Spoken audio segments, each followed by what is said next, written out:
Ladies and gentlemen, boys and girls, dancers, prancers, and boil lancers, welcome along to the Joe Spiver YouTube channel, where we discuss books and little else. And welcome along to a recent reads video. I don't usually do this, of course, because I like to be a little bit more investigative and a little bit more exhaustive in my estimation of books. I usually, contrary to what the algorithm wants and requires, I do one review on one entire book rather than just amalgamating 6 or 7 into one and doing it in a really rather slapdash fashion. Not that there's not a place for that on BookTube, but it's just not my style, folks. But because I have been doing what regular hominids do, I've been socializing as the gregarious creature that I am. I've been taking on libations. I have been debauching. I've been carousing like the great bacchanal that I am. Because I've been swanning about the place, going back and forth, been on tubes and trains and in cars and essentially on horse carts and up and down cobbled streets. It's all been very, very messy recently, folks, over what is termed in Britain a bank holiday. And so I haven't been reading an awful lot. I have written a review this morning, thankfully. I'm way back into way back into the swing of things now. You can already tell that this is going to be a little bit more spasmodic and conversational, a little bit more nomadic than usual, but we're going to give it our best attempt. So I'm back into the swing of things now. As per usual, it seems to be the penchant of male Spivies to be to exercise or exhibit a kind of a monkish sobriety for months and months and months, and then go for it, no holds barred, essentially. Lock up your daughter's time. And such is always the case, and then you wake up feeling like, Bertie Wooster, snotty in the fetal position, barely able to breathe, barely able to contract your diaphragm, but this is the way of the world. So I've got 4 books that I have read or am reading or am to read in the coming days. I'm just gonna sort of go through them bit by bit, just give you a few adjectives and talk about how I came to be in possession of them, what I'm thinking of, and bits and bobs from there. I just thought I'd come on and record and go from there. So first up, we have something that I am going to read. It is it's been sent to me as a first proof copy from some publisher, and I'm going to be reviewing it hopefully for Open Letters. If you want to see any of my gorgeous, unbelievably perspicacious and percipient reviews, you can have a look at them down in the description below. I don't put any of my OnlyFans in there.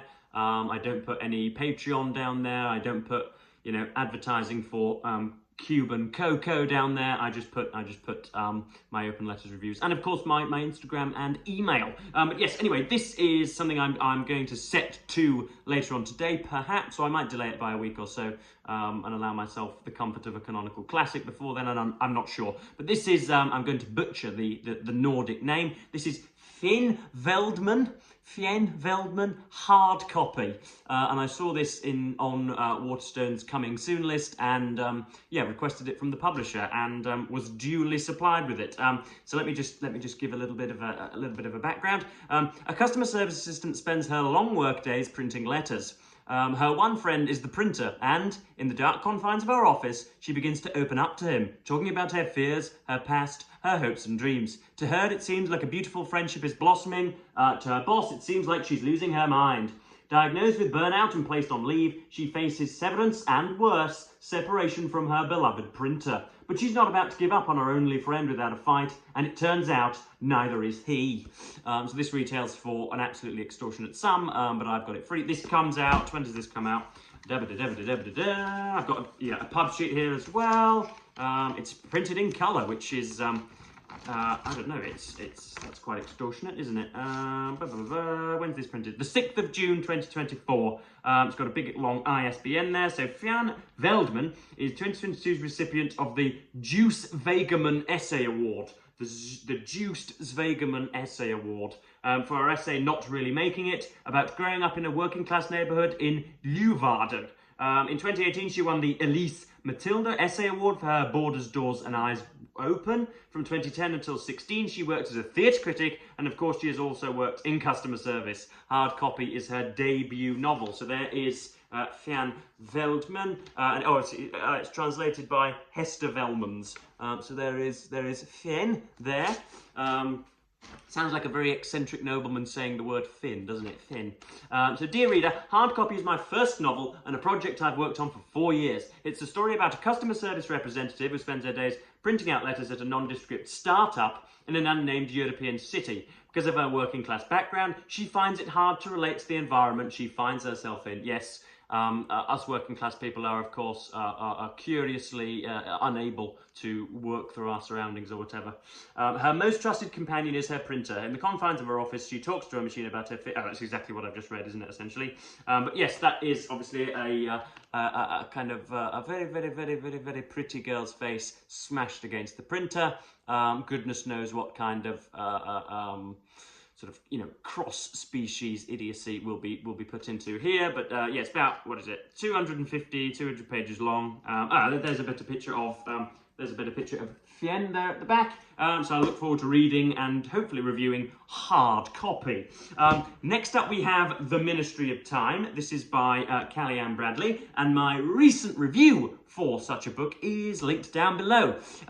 This posits the discovery of time travel, and all of a sudden a young disgruntled civil servant is put in charge of somebody from the ill-fated Franklin expedition in the Arctic about in the 1840s and 1850s, and it goes on and on and on from there. And I enjoyed it, and I think we found ourselves a potential superstar, folks, certainly stylistically. I'll read you what one excellent reviewer called, or how one excellent reviewer ended their critical piece. The plot is thickened by conspiratorial loons and Gore's fellow expats, scooped up from Naseby, Robespierre's Terror, and the Somme into an unpalatable viscosity. As the future begins to tickle our protagonist from behind, it is discernible that the creator regards its messiness and our concomitant confusion with no Lelian schadenfreude. The Ministry of Time is a disarming fusillade of ability, mimicry, and authorial flatulence. It makes for a sterling and effortful debut, finessed with all the well-shined trinkets, she really can't leave an adjective to stand on its own 2 feet, and rehearsed routines. Who knows, perhaps this critic's own temporal progeny is looking on askance as their former self fails to lionize Callie-Anne Bradley to the extent that her future work shall warrant. For us knuckle-draggers only able to inhabit a single era at once, we are forced to admit that time will tell. That was bloody excellent, wasn't it? This is a little bit of a springboard for me to discuss sort of book reviewing and I don't know really the nature of one's work appearing in the public gaze. It can feel a little bit. I don't get, what's it called? Imposter syndrome. I don't really get that because I think that I am more than capable of being a columnist, a syndicated columnist for anybody in the Western world.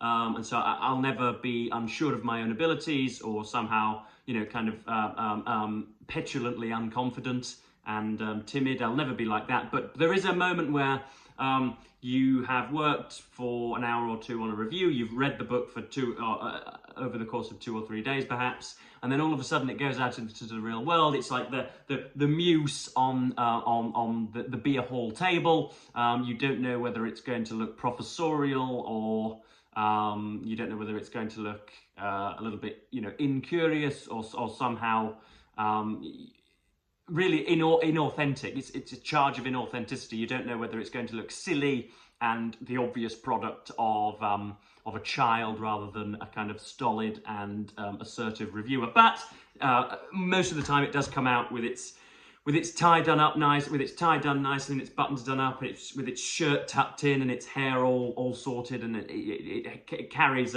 hopefully anyway, an authoritative professionalism. So my reviews are down below, and yeah, anybody who is in charge of a publisher, feel free to send me your books. I'm not going to guarantee that your reviews will appear, but you just send me them and I'll read them.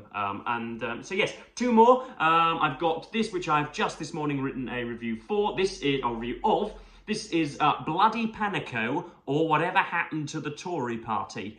Sorry, it's worth me saying this debut by Callie-Anne Bradley comes out, I think in a week or so, a couple of weeks maybe. It's not quite out yet. And then we have, Geoffrey Wheatcroft, Bloody Panico, or Whatever Happened to the Tory Party.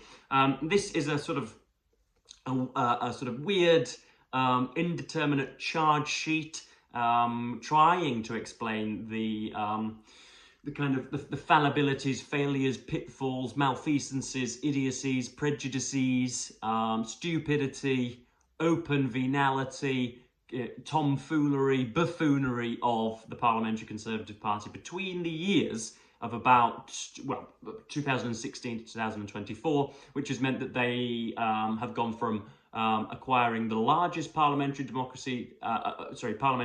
majority since Thatcher in 79, I think, to what's the kind of hackneyed trite phrase now, utter oblivion, I think. They're barely going to get 100 seats, I think, and they've currently got about 350 or something stupid like that. So, yeah, it tries to diagnose and has a good go at it. It's professorial. It's it's really, really nice. And yeah, I'm just writing my review for it now. Let me just read. The Tory party has been in power for 85 of the past, 135 years. In 2019, they won their largest parliamentary majority in more than 3 decades. They have had a long way to fall since, and they've done it at incredible speed. As Jeffrey Reekoff shows, we have witnessed not simply the collapse of the party, but the shattering of its very foundations. Bloody Panico opens the sorry tale with the Tories' return to power in 2010, with Call Me Dave Cameron at the helm. The turmoil of the referendum followed as Boris championed a Leave campaign he didn't believe in for supporters with no clear idea what they were demanding. And that summation is, it does a little bit more for the writer than the writer indeed performs in the book. But anyway, that's that. And then, yeah, finally, just take a little sip of water. We do have a dry mouth still. It's all of the warfarin. Yeah, so finally, just another thing that I've mentioned 6 or 7 times at least on this channel, but for those of you that are thinking of writing book reviews or are just wanting to become a practicing freelance critic, heaven forbid, a practicing freelance critic sounds like I get books to walk into a studio and then take them one by one into a chair, doesn't it? I sound like a kind of department of treatment. But anyway, if you're wanting to become a practicing freelance critic, you could do worse than to commit the entirety of this book to memory. This is Martin Amos's The War Against Cliché. You will notice there that is a nude lady with her attractive memories on display. So try and get one with a less distracting front cover, I would advise. But this is a remarkable collection of the darling of the literati, Martin Amos's non-fiction book critiques between the years of 1971 to 2000, and I think it's quite possible that you've never seen or heard or read a book review that is simultaneously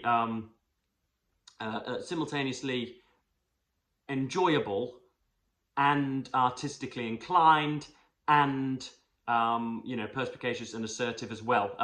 Not only is it right, but it is kind of flamboyantly right, and it is knowingly almost sort of arrogantly right as well. And that is what Mr. Amos tries to do on every single page. I would defy somebody to enjoy it more than I do. But you can open this to absolutely any page, and you're just drowned.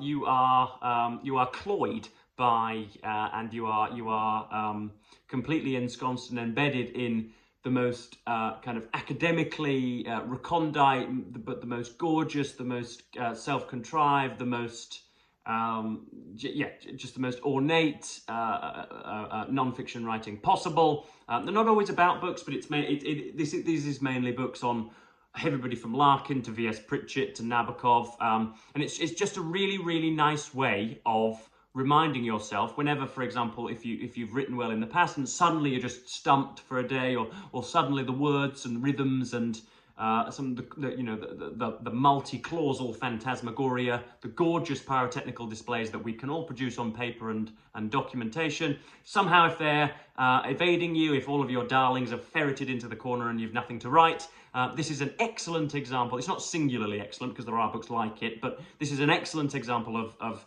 something that will get you back in the mood. And it's just a kind of a rhythmic, rhapsodic feeling that you have. You can just you read it and you want to kind of do a more personalized imitation of what Amos is doing. And I really do highly recommend it if you're wanting to write a book review or wanting to write anything and are finding yourself stumped, or people are saying that your work is a little boring and you know, a little bit stunted and a little bit sophomoric or whatever, and you want to lend your book that kind of professional expertise and that flair and verve and gall and guile and tenacity, then you can do worse than read The War Against Cliché. So yes, I don't know quite what I shall title this video. It'll probably just be recent reads, but this has been yeah, a kind of a look around the houses, and yes, I'm going to crack on with a hard copy, finish my review of Bloody Panico this afternoon, or type it up, and then yeah, get some lunch down me and forever and ever and on. But yes, please do tell me if you've been looking at some of my reviews on For Open Letters. Steve Donahue and Hannah's books are also BookTube contributors to the site, so again, you can do much worse than venturing there on a daily basis to see what everybody else is having published as well. So yes, I'm going to wrap this video up just over 16 minutes, and thank you ever so much for watching this indefinably obscure video, folks, and I'll say goodbye.